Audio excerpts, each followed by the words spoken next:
Galerinha, olha só.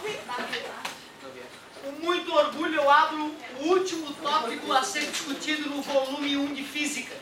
O volume 1 de Matemática já foi todo discutido a teoria, falta só exercício para dar bicuda.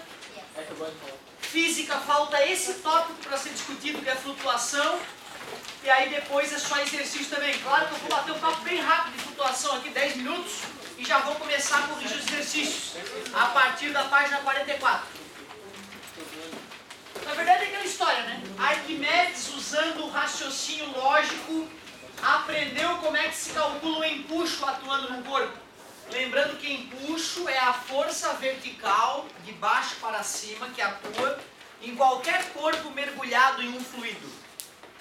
Esta força de empuxo, ela tem um módulo do peso do líquido deslocado. Por isso que a fórmula do empuxo ficou nas nossas deduções ρ vezes G vezes V, onde o V é o volume do fluido deslocado. Por que eu reforço isso? Porque tens que entender que tem três possibilidades para um corpo flutuar. Na verdade não é para um corpo flutuar, mas tem três possibilidades quando nós mergulhamos um corpo em um fluido. Então imagina que aqui eu tenho um aquário de algum tipo de líquido, pode ser óleo, pode ser água, pode ser álcool. E eu vou lá e jogo e eu afundo um corpo ali dentro desse líquido. O que nós fazemos para ver se o objeto vai afundar ou não? Claro que a gente pode simplesmente achar a massa específica do líquido, a massa específica, ou melhor, a densidade do corpo e comparar. Nós sabemos desde do fundamental, a criança já é estimulada a saber que materiais menos densos flutuam em materiais mais densos. Materiais mais densos afundam em materiais menos densos. Mas se o cara calculou o empuxo que vai atuar no objeto, a força que empurra ele para cima, e calculou o peso do objeto, M vezes G que vai empurrar ele para baixo, se o peso for maior que o empuxo, eu sei que esse objeto vai afundar até bater lá no fundo. Se eu sei que o empuxo é igual ao peso, ele fica lá parado no lugar dele. E se o empuxo for maior que o peso, ele vem para a superfície e fica ali até atingir o equilíbrio de uma certa situação. Agora olha só que interessante. Eu primeiro calculei o empuxo usando o volume do corpo todo e comparei com o peso. Como o peso foi maior que o empuxo, se eu fosse fazer o diagrama de corpo livre ali, ó, teria o peso, teria o empuxo e teria uma outra força para cima, que é a famosa normal. Já que o corpo está parado, a resultante é? O que eu poderia escrever entre E, N e P? Que o empuxo mais anormal é igual Empuxo mais anormal. é igual a peso. Essa é a equação que tu resolveria para, por exemplo, saber uma indicação de uma balança. Se eu colocar uma balança dentro d'água, né, e botar um objeto ali, o que a balança lê? Ela lê a normal, certo? Então a normal seria o peso menos o empuxo. Justifica o porquê que é tão leve segurar uma pessoa dentro d'água, né? Porque tu está suportando o peso dela menos o empuxo. Como o empuxo de uma pessoa na água é quase igual ao peso, com o dedo de mingo aqui tu levanta a pessoa debaixo d'água, dá a sensação até que o cara tá forte, né? Mas tenta tirar a pessoa d'água para tu ver, né? Certo? O que acontece com o barco quando ele está flutuando na água? É essa terceira situação aqui, né? Aí eu vou explicar como é que ele consegue... Mas o peso é... O peso do barco é menor que o empuxo. Que o empuxo máximo, né? Na hora que ele está flutuando tem que ser igual, porque se fosse o empuxo fosse uma hora, ele seria uma nave, né? Ia flutuar. Se o peso fosse maior que o empuxo, o submarino afunda. Se ele está paradinho, é porque o peso e o empuxo estão se equilibrando, certo? Já vamos chegar lá. Essa situação é uma situação muito rara, onde o peso se iguala ao empuxo máximo. É muito raro, isso só vai acontecer quando a densidade do corpo submerso é igual à densidade do líquido. E a situação então mais comum nos barcos aí é essa terceira situação. Observem nesse caso que o peso vai ser menor que o empuxo máximo atuando no corpo. Aí então imagine que eu tentei afundar o objeto. Como o empuxo máximo é maior que o peso e soltei o objeto, ele veio para a superfície. Ao sair um pouquinho para a superfície, o volume deslocado diminuiu. Então, nesse caso de equilíbrio, o empuxo é igual ao peso. O importante é tu perceber que nesse caso, o volume não é o volume do corpo todo, é apenas o volume submerso. É só o volume submerso, certo? Seria o que aconteceria com o isopor, né? Se eu mergulhar o isopor, o empuxo fica maior que o peso, eu solto. Mas aí na hora que eu solto, ele vai, dá uma vibradinha ali, né? Por que será que ele fica fazendo isso? Ele tá estabilizando. Tá estabilizando, né? Aí a força do empuxo era maior que o peso, aí ele acelerou. Aí por inércia ele quis continuar a sair da água, só que aí chegou, na hora que ele saiu demais da água, o peso ficou maior que o empuxo. Aí por inércia ele começa a afundar de novo.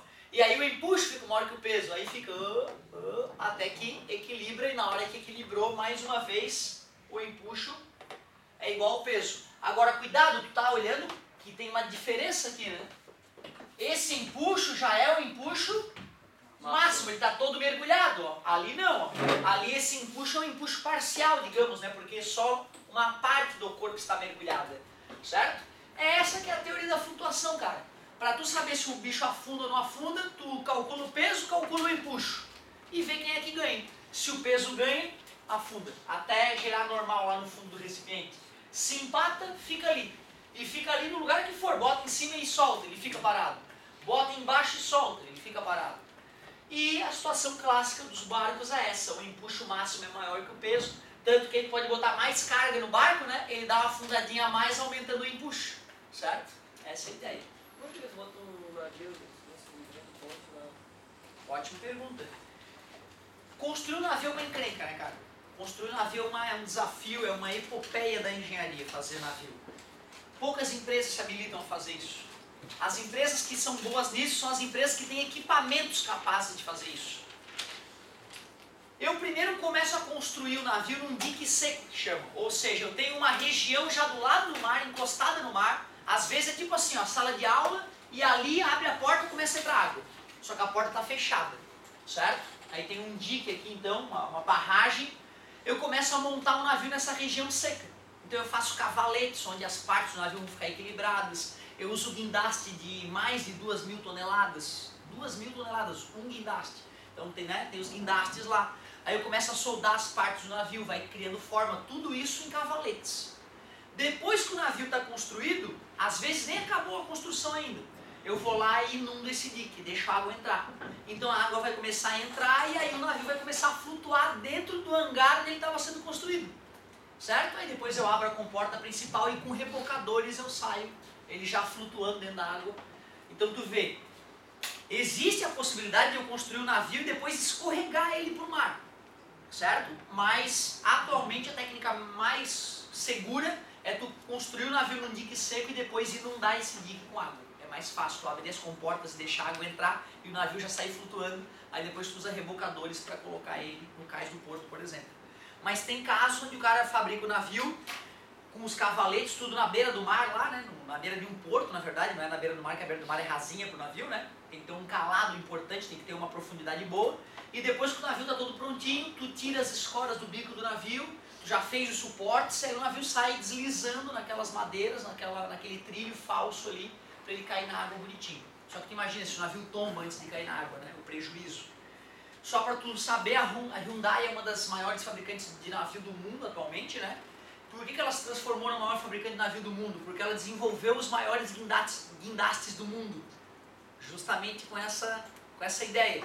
Enquanto outras empresas montam navios geralmente em 9 meses a 1 ano, a Hyundai fabrica navios em 3 meses.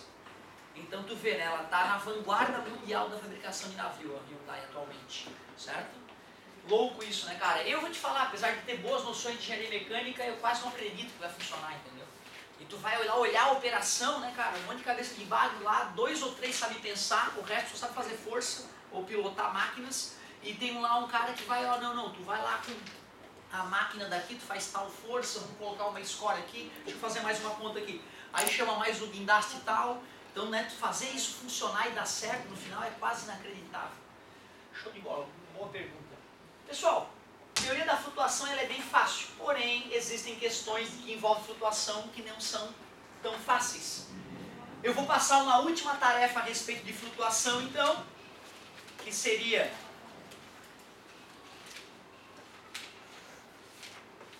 sobre essa parte de empuxo. Tu pode fazer a página 56 e 57, página 56 e 57. Já foi feita? Já tinha pedido? Beleza, esquece.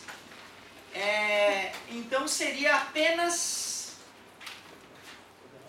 páginas 59 e 61. Então, páginas 59 e 61. É a última tarefa do volume 1 da física. E aí vamos usar esse final da aula para a gente corrigir o que ficou para trás. Começando pela página 44, se eu não me engano.